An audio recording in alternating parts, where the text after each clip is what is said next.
Welcome back. Thanks for staying on. Center for Development and Enterprise head Bernstein says the South Africa situation was always going to be a hard place to govern due to centuries of racial discrimination and 48 years of apartheid. But she argues that South Africa still has enormous potential as a country. Bernstein joins us now to unpack this a little bit further. Good to have you, and thank you very much for your time.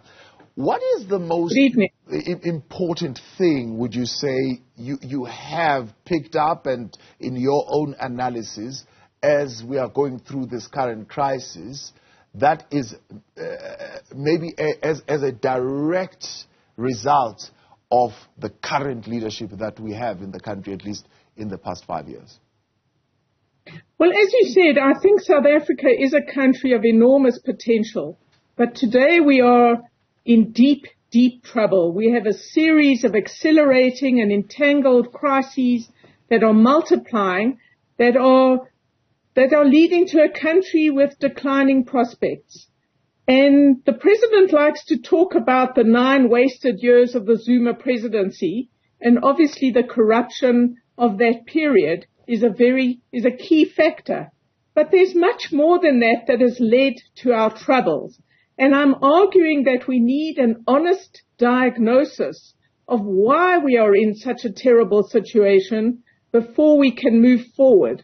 And the diagnosis includes some key issues of current government policy, I think a failed strategy, and the devastating consequences of that. Yeah. I'd be happy to go into any of that in detail. So would you say the last 5 years, I mean, we characterize the others as 9 wasted years, have they been a complete waste? I think they've been a bit of a mirage, I'm saying. On the one hand, yes, there have been a few reforms that have been introduced. They're not nearly bold enough. They've moved at glacial speed, but things keep getting worse. And what happens is that the president makes speeches where he eloquently describes how bad things are in South Africa, but speech after speech, he proposes the same solutions. Yeah. So I'm saying that we need a completely new look at how we are going to get out of the terrible situation we're in. And that requires a great deal more honesty about bad policies, about a failed strategy, by which I mean ANC unity is more important than the future of South Africa. This is an impossible sort of strategy which has failed. Yeah.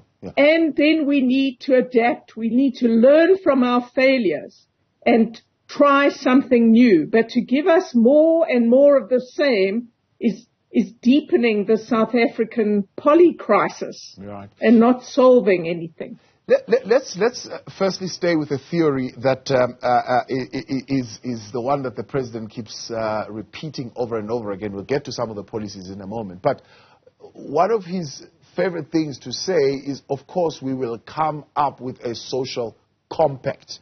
And many people have been very critical of this theory of a social compact because up until this point, it's something that has been really in his speeches, but nobody seems to really know where this social compact is. Is that as a theory something that is now believable when he says it? But I think the president himself seems to have given up the idea of a grand social compact. I think in a democracy, which is what South Africa is, we have elections, we elect leaders, and then leaders must lead. They must make decisions on how to proceed. They can consult people, they can bring people with them, but what South Africa desperately needs is leadership. And I'm saying that requires honesty about where we are, why we're in this terrible situation, and then a compelling plan to get us out of it. Yeah. A social compact, well, I think it's impossible. I think it's a bad idea. And I think you have to say we can't all agree on everything. We need to change course because state monopolies that don't work and push up costs have failed. Cadre deployment where we put people in critical positions in our society, mainly because they are loyal to the party rather than they are fit for the job, has failed. And I can go through a number of other examples. So a compact is not the right way to get South Africa out of this mess. So what do we put in a place of that? I tell you what, because, I mean, this criticism has also come from the former president, President Thabo Mbeki, who's also said, I'm still to find a plan. I've been looking for this plan. I get there is a plan, but where is this plan? Because if it must be a plan, I'm sure it must be measured, it must be time-bound, we must know exactly what the goalposts are. But there is currently no plan. Well, the first place to start, as I keep saying, is to really understand where we are. You cannot say the state is in, well, I think it's corrupt and it's collapsing in many, many areas, and then tell me that that same state is going to lead the economy and transform South Africa. It doesn't make sense. It's not plausible.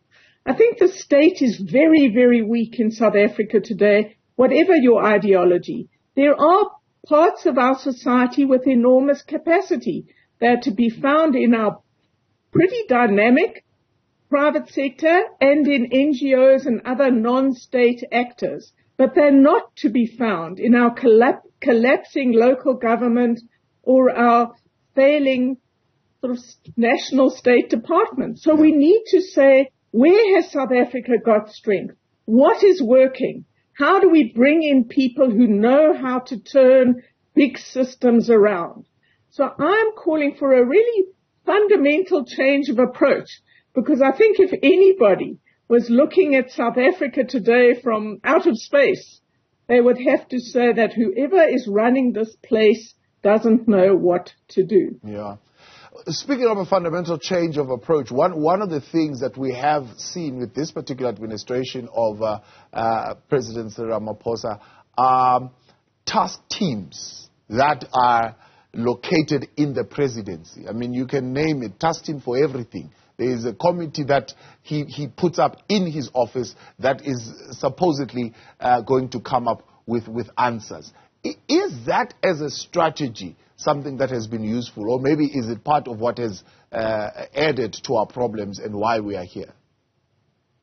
I'm saying the president's strategy has failed with devastating consequences because at its core, he is determined to keep the ANC united. And the result of that is he has people in his cabinet who have a vested interest in a corrupt and chaotic status quo, and many of whom are not able to fulfill their mandates. They're not competent for the jobs they're being asked to do. So I don't think we have a united cabinet. It's divided on how to move forward for South Africa, and we don't have a cabinet that's, you can see it in energy. They're not united around one strategy. So what he does is he creates task teams, he has summits, he does everything but govern. What you have to do is fire a whole lot of people who are not fit for the job. And you have to say, we're going this way and not that way. And to pretend you can do this with a very weak state, that they can, we can have state monopolies for energy, for Transnet, for all sorts of things, for the ports, is nonsense. It's not convincing. You have to say, where does capacity lie? And you've got to bring in private players who know how to fix big systems and get the trains running. Instead of which we have task team after task team that never seems to have any deadlines or they don't meet them. I'm glad you bring up the question of Transnet, for example. One would say one of the policies, and you can give me a critique of it, whether you think as an idea it was a good idea. They decided, look, they're going to allow private sector to come in, particularly at Transnet, to be able to, lease or rent part of that rail and take care of it, and therefore invest in it and build the necessary infrastructure. Was that as an idea, which I suppose also resulted into being policy, a good direction? But they said that, but they didn't do it. So we're not seeing a wholehearted commitment to opening up to market players and competition. to building competitive markets. What Transnet said was, oh, we'll allow you on some lines for only 2 years to come in and help run these railway lines. That's not opening up to markets. It's a ridiculous idea. So you've got to make a full-blooded commitment to opening up our ports, our train system, and many other things, our energy to, yes, we're going to have competitive markets to bring down prices, to increase efficiency, and to get out of the terrible situation we're in. So what happens with this government is they say one thing, sounds quite good, and they do another. We say we're in favor of growth and investment, but actually in many respects we introduce policies that are anti-growth.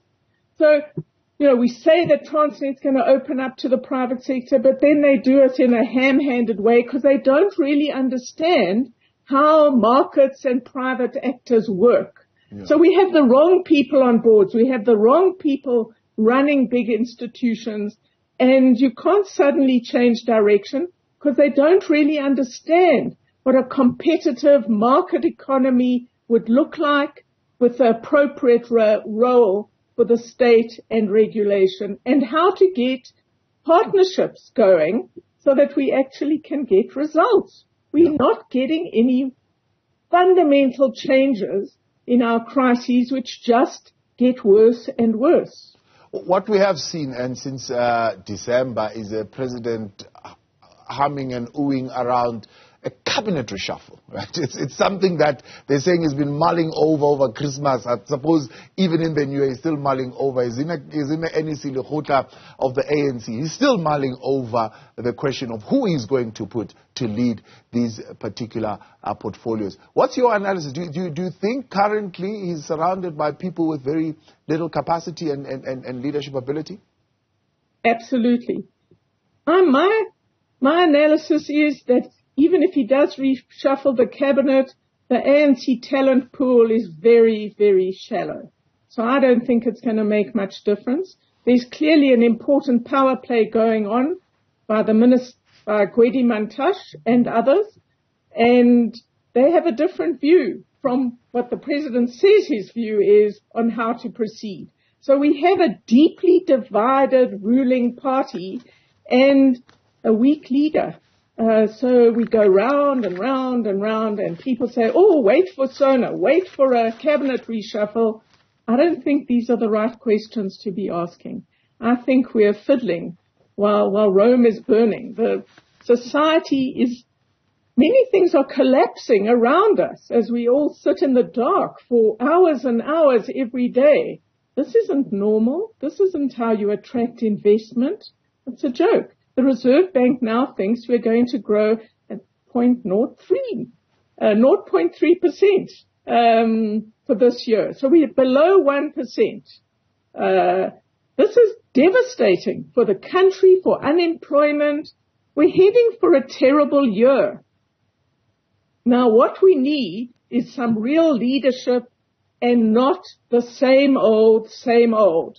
That means you have to think differently. And I'm really saying that the president as a reformer has lost credibility.